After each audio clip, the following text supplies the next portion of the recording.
dari Bapak Presiden harus menghadirkan rasa trust, rasa kepercayaan bahwa negara hadir untuk menyentuh saudara-saudara kita di pantai-pantai, di pegunungan, di pedalaman, di rawa-rawa dan sebagainya, sehingga semua merasakan kehadiran negara.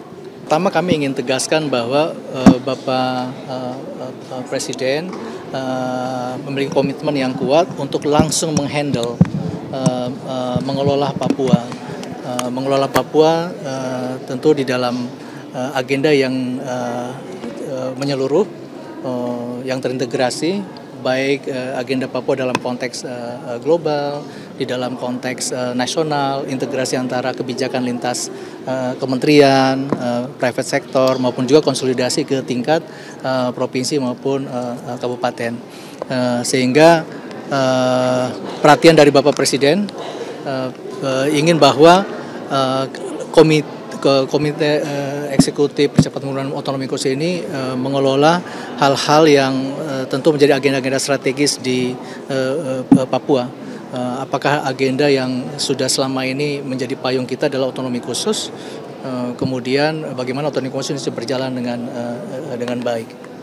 Jangka pendeknya langkah kerja apa yang dilakukan oleh Komite Eksekutif? Pertama, kita sudah berjalan 1 tahun di dalam pemerintahan ini, sehingga tentu yang menjadi bagian dalam kita adalah konsolidasi kebijakan, konsolidasi strategi, konsolidasi program, dan konsolidasi anggaran dan konsolidasi regulasi. Itu yang penting, baik di level nasional, di level provinsi, dan di level kabupaten. Apalagi hari ini sudah ada 6 provinsi di tanah Papua yang memerlukan sinergi, integrasi, keterpaduan dalam semua hal, karena tentu kita ingin dengan kehadiran 6 provinsi ini membutuhkan langkah-langkah, ada maksud besar itu langkah-langkah percepatan. Tetapi bagaimana mengelola langkah-langkah percepatan ini yang tentu membutuhkan jembatan dengan semua hal. Lintas Kemenko, lintas kementerian, kemudian lintas 6 provinsi di tanah Papua. Ya.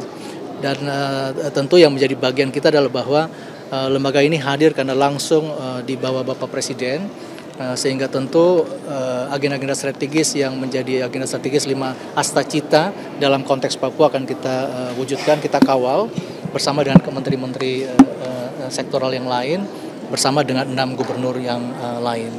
Dan tentu kami harapan terakhir bahwa semua kebijakan dari pemerintah ini, dari Bapak Presiden harus menghadirkan rasa trust, rasa kepercayaan bahwa negara hadir untuk menyentuh saudara-saudara kita di pantai-pantai, di pegunungan, di pedalaman, di rawa-rawa dan sebagainya, sehingga semua merasakan kehadiran negara.